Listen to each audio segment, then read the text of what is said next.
আমরা বাংলাদেশের রাজনীতিতে মেধাভিত্তিক, প্রযুক্তি নির্ভর এবং অগ্রচিন্তার মানুষদেরকে নিয়েই বাংলাদেশের আগামীর ভবিষ্যৎ এবং রাজনীতি নির্মাণ করতে চাই।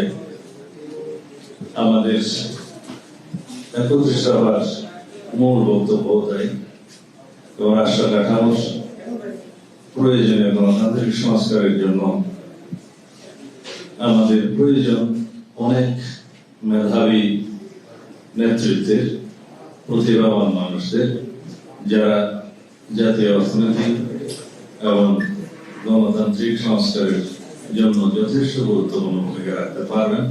এবং এই প্রক্রিয়ার মধ্য দিয়ে আমরা একটি অর্থনৈতিকভাবে সমৃদ্ধ এবং গণতান্ত্রিকভাবে একটি আমাদের স্বপ্নের প্রত্যাশা বাংলাদেশকে নির্মাণ করতে পারবো। সেই পরিপ্রেক্ষিতে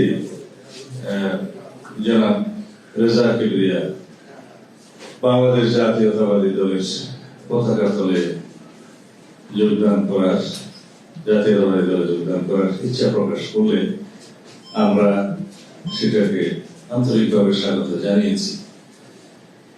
আমি বেশি কিছু বক্তব্য না দিয়ে শুধু আশাবাদ ব্যক্ত করব, আমাদের এই গণতান্ত্রিক যাত্রায় যেটা আমাদের মূল লক্ষ্য, জাতির অর্থনৈতিক মুক্তি এবং গণতান্ত্রিক সমৃদ্ধশালী একটি বাংলাদেশ নির্মাণের জন্য আমাদের এই ধারা অব্যাহত থাকবে।